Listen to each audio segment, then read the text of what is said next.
Hello friends, Radhe Radhe. कैसे हैं आप सब। आज मैं आपको बताऊंगी तुलसी माता बता देती है घर की दशा। जी हाँ, तुलसी का पौधा पवित्र होने के साथ ही घर में सकारात्मकता का संचार करता है। हिंदू धर्म में तुलसी के पौधे को माँ लक्ष्मी का प्रतीक माना गया है। तो ऐसी मान्यता है कि तुलसी की पूजा बिना भगवान विष्णु के अधूरी मानी जाती है। तुलसी का पौधा कई रोगों का नाश करता है और काफ़ी कारगर है। लेकिन क्या आप जानते हैं, भविष्य में होने वाली घटनाओं को लेकर भी तुलसी का पौधा हमें संकेत देता है। घर की क्या दशा है वो बताता है। घर में तुलसी की स्थिति को देखकर आप इस बात का अंदाज़ा आसानी से लगा सकते हैं कि भविष्य में आने वाली समस्याएं आपके लिए कारगर होंगी या फिर परेशानियां लाएंगी। अचानक से सूखना तुलसी का, कई बार ऐसा देखा गया है कि तुलसी की अधिक देखरेख करने के बाद भी तुलसी का पौधा सूख जाता है। हालांकि कई बार पानी नहीं देना या ठंड की वजह से भी मुरझा जाता है, लेकिन देखरेख के बाद भी तुलसी का पौधा सूख जाना ये भविष्य में आने वाली परेशानी का संकेत देता है। ज्योतिष शास्त्र में तुलसी के पौधे को बुध ग्रह से संबंधित बताया गया है। यदि किसी पर बुध ग्रह का बुरा प्रभाव होता है, तब भी बुध ग्रह आपके ऊपर बुरा प्रभाव डालना शुरू कर देता है, तो तुलसी का पौधा सूखने लगता है। बुध ग्रह का मतलब वाणी, मतलब हर एक से आपके गलत संबंध। वाणी जो होती है ना, मुंह जो होता है वो सबसे लड़ाइयाँ करवाता है। तुलसी का पौधा देता है ये संकेत। कई बार पितृदोष के कारण भी तुलसी का पौधा सूख जाता है।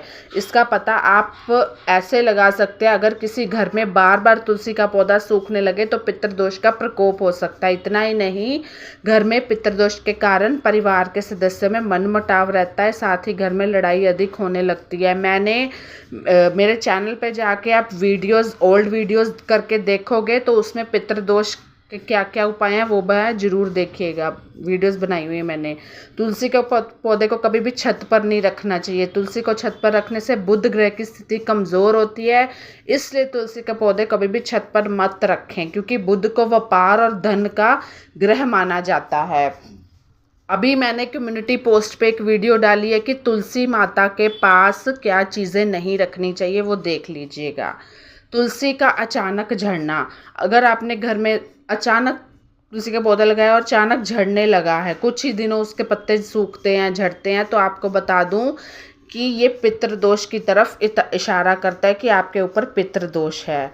दूसरा, आज मैं व्यक्ति घर में जिस व्यक्ति को चिड़चिड़ापन हो या ज़्यादा गुस्सा आता है उसके लिए क्या उपाय करें। आपने कई लोगों को देखा होगा जो बार बार पर चिढ़ जाते हैं, गुस्सा करने छोटी छोटी बातों पे। उन्हें किसी की छोटी सी बात का मजाक भी सहन नहीं हो पाता, थोड़ा सा भी बुरा मना लेते हैं, वो फिर बाद में गुस्सा के जो सॉरी मांगते तो खुद पछताते हैं। ज्योतिष के अनुसार ग्रहों का प्रभाव व्यक्ति के स्वभाव पर पड़ता है, तो कुछ ग्रहों की खराब स्थिति होने की वजह से व्यक्ति को बिना वजह गुस्सा आता है। इसलिए ग्रह को शांत करके अपने गुस्से पर नियंत्रण करने के लिए जानते हैं कि क्रोध पर पाने के ज्योतिष उपाय। तो friends, subscribe my channel Twinkle Budh Raja. क्यों आता है गुस्सा, चिड़चिड़ापन। ज्योतिष शास्त्र के अनुसार क्रोध का मुख्य कारण मंगल, सूरज, शनि, राहु और चंद्र ग्रह हैं।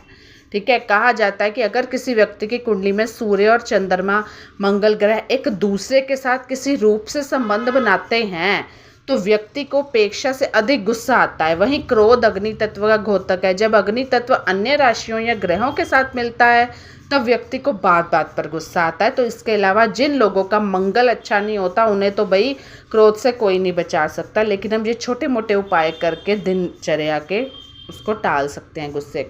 गुस्सा कम करने के ज्योतिष उपाय, अपने गुस्से पर नियंत्रित करने के लिए, चिड़चिड़ेपन पर नियंत्रित करने के लिए आप चांदी की अंगूठी, पेंडेंट बड़े साइज का असली मोती में पहन लें। मान्यता है कि चांदी मन को शांत करती है, साथ ही इससे व्यक्ति का चंद्र ग्रह ठीक होता है और क्रोध आने पर भी आप उसे ठीक से नियंत्रित कर पाएंगे। ये ना हो कि आप चांदी का छल्ला पहन ले, जितना बोला है उतना तो करिए।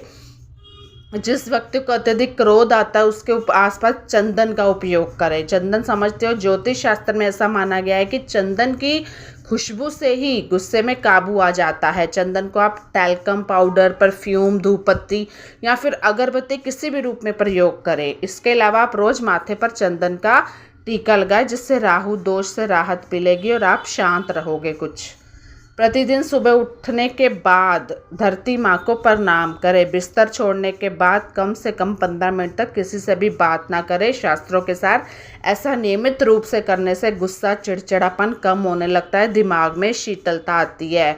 क्योंकि ठंडी चीज़ें जो होती हैं वो जो आपको पता है चंद्रमा से संबंधित होती हैं, चंद्र ग्रह से, तो उसके लिए आपको आगे मैं बताऊंगी क्या करना है। इसके अलावा प्रतिदिन हनुमान चालीसा का पाठ करें, लेकिन बोल देते हैं कि मंगल वाले को हनुमान चालीसा का पाठ नहीं करना चाहिए।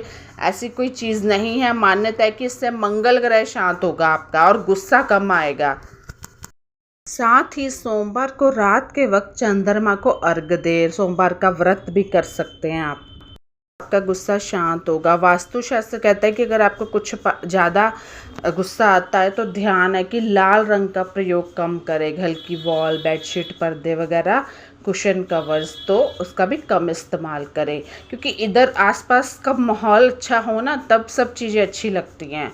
उसके बाद घर की जो पूर्व दिशा है, ध्यान से सुने, प्रतिदिन सुबह और शाम को दीपक जलाएं। इससे गुस्से पर नियंत्रण कर सकेंगे। इसके अलावा कभी भी इस दिशा में कोई बाहरी सामान ना रखें। पूर्व दिशा सबको पता है जैसे सूर्य उदय होता है। तो सेंधा नमक, चौथा है मेरा सेंधा नमक के गुस्सा शांत होता है। वास्तु के मुताबिक कमरों के कोने में बाउल में आपको सेंधा नमक रखना है। इससे घर की नकारात्मक ऊर्जा का नाश होता है और सकारात्मकता आती है। साथ ही व्यक्ति को क्रोध भी नहीं आता। तो कैसी लगी मेरी वीडियो मुझे ज़रूर बताइएगा। Bye bye, take care.